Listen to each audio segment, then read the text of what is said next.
Hello, we are going to learn to tie up oboe reeds in this session. The first thing you need to do is measure your cane. Take your soaked folded cane and measure from the fold down 26 or 27 millimeters and make a mark. Make sure it's a mark you can easily see. You never pass that mark after you tie the cane on the staple. Then you turn it around and make your other mark so you can see it very well. This is your no pass mark, no further. Next, you put your cane on the staple with the mandrel on the staple and find the flat of the mandrel. You can see the flat of the mandrel and you also can see it on the staple, so you do not have a twisted reed to the left or right, and it needs to be straight. Now you can tie up your cane. Your string is affixed to the table or leg or however you can do this. I can show you a little later. And then you put it in the right place, just about 4 winds from the top.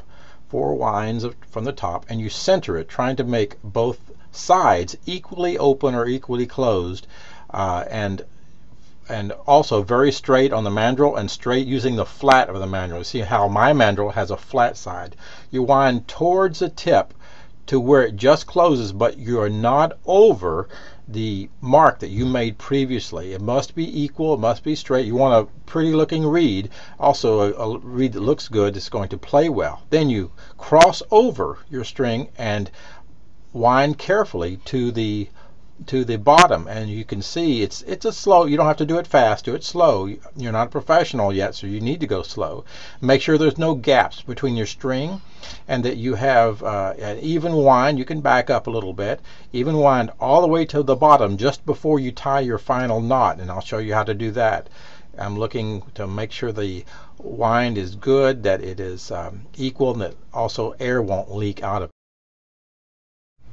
Now, to tie the knot, you make sure the string is very tight. I can play the string on one side. Go under, around, and through. Under, around, and through, sliding the spool through there, and keep it tight. I'm keeping it tight with my finger on one side, and it's tight against the table on the other. Take my thumb, press down on the red string, keeping that tight, and it will keep a firm knot. Again, I'll do it.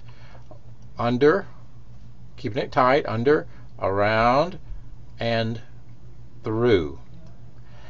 And that's the second knot. I usually do 4 of these. I'm going to do 3 of them for you right now. And I keep it tight. Nothing's loose, ever loosed. Always very tight. Pressing my thumb, keeping it tight. Go one more time. Under, around, and through. And pull it tight. Now you have a small knot on the side of your staple. Take some scissors or a knife. I use scissors in my case, and I cut the string off, not too long but not too short. You don't want to cut the knot. And there you have a reed that's tied up, that's firm, that will not leak. It's straight on the mandrel and straight on the tie, and it will be a good reed, and you'll be able to start out making reeds well with this kind of tie.